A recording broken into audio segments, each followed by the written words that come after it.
Bien, ahora voy a tener el honor de leer el primer capítulo denominado El iniciador de la universidad, del libro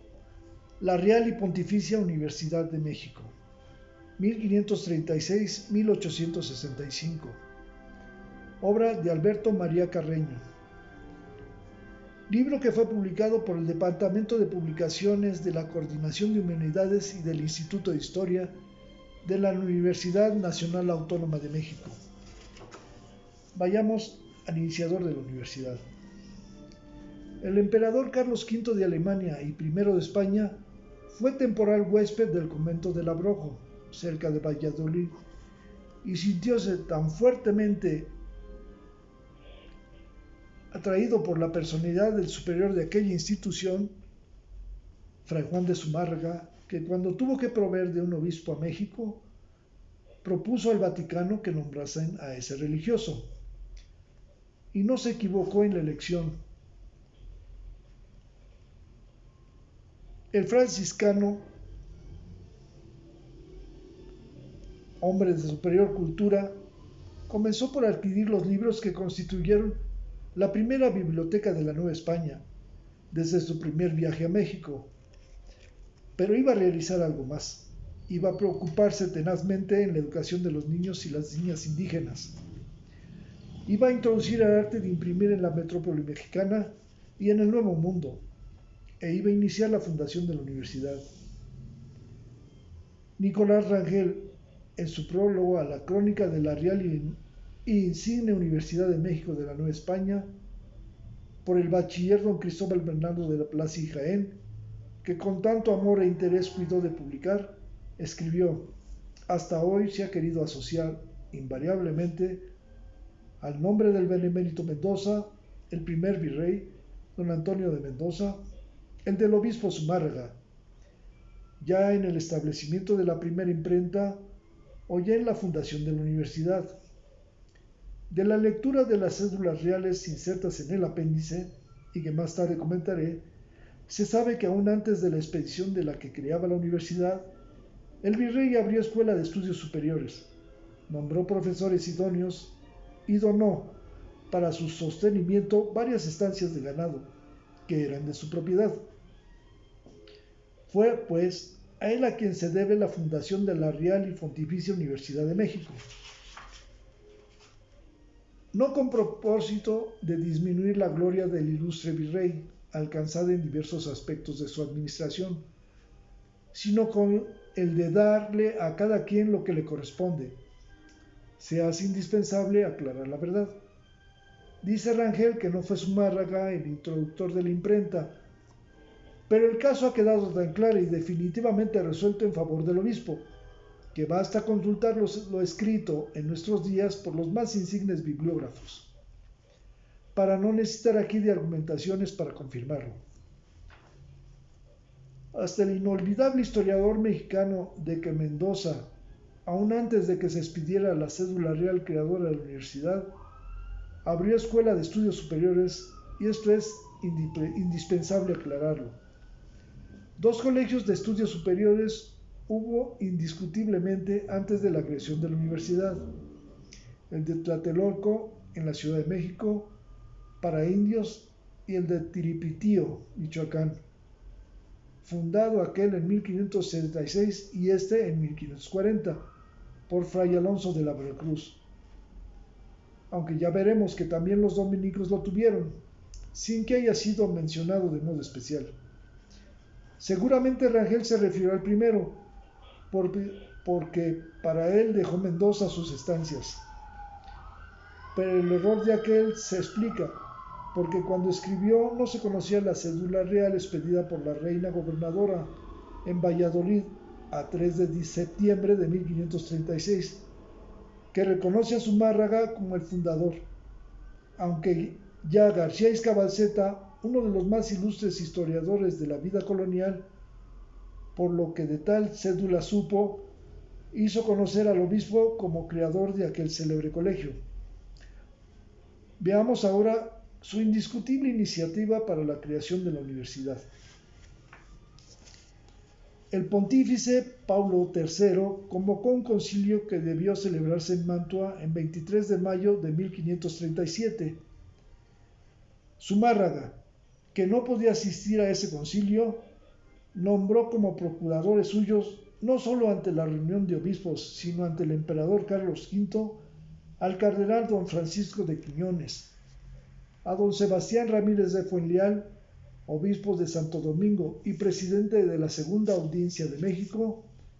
al agustino fray Juan de Oseguera y al franciscano fray Cristóbal de Almazán. Y la séptima de las instrucciones que les dio en noviembre de 1536, probablemente el lunes 13, fecha de su poder a los mismos y al chantre Cristóbal de Pedraza, dice así: parece que no hay parte alguna de cristianos donde haya tanta necesidad de una universidad, a donde se lean todas las facultades y ciencias y sacra teología. Porque si su majestad, habiendo en España tantas universidades y tantos letrados, ha proveído a Granada de universidad, por razón de los nuevos convertidos de los moros, cuanto más se debe proveer por semejante manera a esta tierra, a donde hay tantos nuevamente convertidos de gentiles, que en su comparación el reino de Granada es miaja en capilla de fraile, y no tienen, como es dicho, universidad ni doctrina. Por tanto, suplica a su majestad, el obispo, manda en todo caso establecer y fundar en esta gran ciudad de México una universidad en la que se lean todas las facultades que se suelen leer en las otras universidades y enseñar sobre todo artes y teología. Nadie que no esté cegado por la pasión puede negar esta iniciativa, y si el obispo, cosa explicable, da preferencia a la filosofía, artes como veremos después, y a la teología, de modo categórico pide que se establezcan todas las facultades existentes en todas las universidades. Pero el obispo es hombre práctico y comprende que no basta crear la universidad, sino que es indispensable proporcionarle los recursos materiales para que ésta subsista, y por ello enseguida añade: y para que haya efecto, haga su majestad la limosna que a su real persona y al cargo que de esta gran tierra tiene conviene, haciendo merced de algún pueblo o pueblos para los salarios de los lectores y edificios de las escuelas. Y asimismo, mande escribir a su santidad para que tenga por bien de dar algunas indulgencias a todas las personas que ayudaren para esta santa obra, porque si a los hospitales donde los cuerpos se curan suele favorecer con cosas semejantes, cuánta más razón es de hacerlo a lo que se ordena a la cura de las almas. Y las indulgencias sean todas las que se ganan en el Hospital de la Concepción de esta ciudad, el fundado por Hernando Cortés y hoy conocido con el nombre de Hospital de Jesús, por visitaciones y limosnas y por cualquier causa. Y las gane la persona que diere alguna limosna para esta universidad, toti quotis, es decir, cuantas veces hiciere donación. Como se ve, sugería al monarca que hiciera lo que en aquellos días era usual: aplicar los tributos de uno o más pueblos para pagar los sueldos de los catedráticos y el edificio donde funcionará la universidad, y buscaba los donativos de los particulares, halagándolos con recompensas espirituales. Pero entre estas instrucciones había una, la 12ª, en que se pedía el remedio para evitar la facilidad de hacer esclavos de rescate, y denunciaba en la 14ª el hecho de que habían errado, es decir, marcado, indios que no eran siquiera esclavos. Se transparentó la noticia de esto, porque en cabildo del 9 de enero de 1537 el asunto fue discutido, y en el acta de la sesión, a la que concurrieron los alcaldes ordinarios Jerónimo Ruiz de la Mota y Hernán Pérez de Bocanegra, y los regidores Antonio Serrano de Córdoba, Lope de Samaniego, Luis de Castilla, Antonio de Carvajal y Bartolomé de Zárate, se asentó: por cuanto a su noticia es venido que ciertos religiosos y frailes que van a la corte de su majestad y al concilio llevan ciertos capítulos de cosas que son perjudiciales y dañosas a esta tierra y a los vecinos de ella, así sobre los esclavos como sobre sus tributos que dan los indios a otras cosas. Bartolomé de Zárate, regidor de esta ciudad, se ha ofrecido que irá para combatir aquellos capítulos, por ende nombraron al dicho Bartolomé de Zárate por procurador. El alcalde Jerónimo Ruiz de la Mota, sin embargo, reprobó en la sesión celebrada el día 12 el nombramiento ya hecho, hablando de la inconveniencia de gastar en el envío de un procurador especial, pero como no se echó la idea de hacer conocer a la corona los puntos de vista de la ciudad, cabildo y regimiento, se comisionó al mismo Ruiz de la Mota y al regidor Juan de Mansilla para formular las peticiones que hubiere de hacerse a España. El 15 de febrero siguiente se vieron en cabildo los capítulos que hizo Juan de Mansilla, por comisión de este cabildo para la corte de su majestad, que son 10. Vistos se mandaron que se lleven al señor virrey para que los apruebe y confirme y dé su parecer. No conocemos los 10 capítulos formulados por Juan de Mansilla, sino a través de las cédulas reales que obtuvo Zárate. Pero sí sabemos que el virrey Mendoza pareció prematuro el establecimiento de la universidad, porque así lo asienta de modo categórico la Real Cédula de 3 de octubre de 1539, a que nos referiremos después y que descubrió el conocido historiador, profesor Luis Chávez Orozco. Por último, en 20 de febrero del mismo año, 1537, el ayuntamiento resolvió entregar al dicho Bartolomé de Zárate 150 pesos de oro de minas, el poder de la corporación y los capítulos que están hechos, sacados en limpio y firmados, para que vayan en seguimiento de ello. Debía pedir, además, que en esta ciudad residiera siempre la audiencia y fuera la metrópoli de la Nueva España. Zárate regresa triunfador a México y presenta al Cabildo, en su sesión de 15 de julio de 1539, 14 cédulas, 14 cédulas reales, mencionadas menudamente. En el acta de ese día no aparece aún mención alguna a la solicitud de la ciudad sobre la universidad, y se verá que de esto no hay huella hasta el mes de octubre siguiente, fecha de la cédula de 3 de dicho mes al virrey Mendoza. En cambio, el emperador y el consejo toman en cuenta desde luego la gestión del obispo Zumárraga efectuada a través de sus procuradores,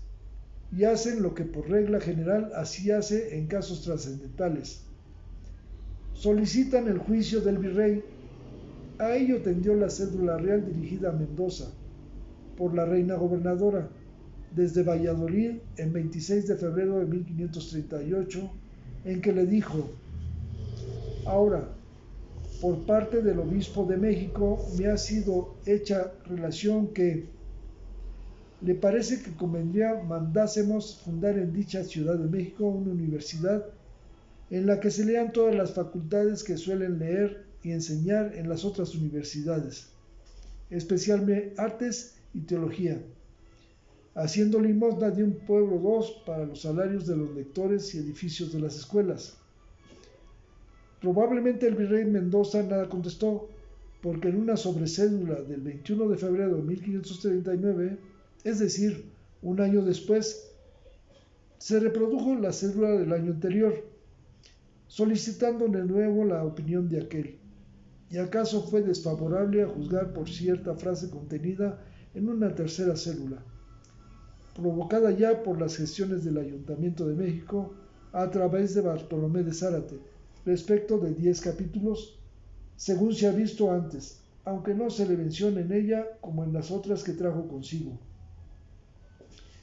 Esta tercera célula dirigida a Mendoza fue expedida en Madrid a 3 de octubre de 1539, o lo que es lo mismo, 9 meses después que la sobrecédula. Abarca diversos capítulos y fue encontrada, como ya se dijo, por el conocido historiador señor Luis Chávez Orozco en el archivo del ayuntamiento y en el cedulario formado por el benemérito don Francisco de Barrio Lorenzo. Dice la parte que nos interesa especialmente en el tema que nos hemos propuesto desarrollar. En lo que esa ciudad ha suplicado, seamos servidos de mandar orden, como en esa ciudad haya una universidad de estudio general,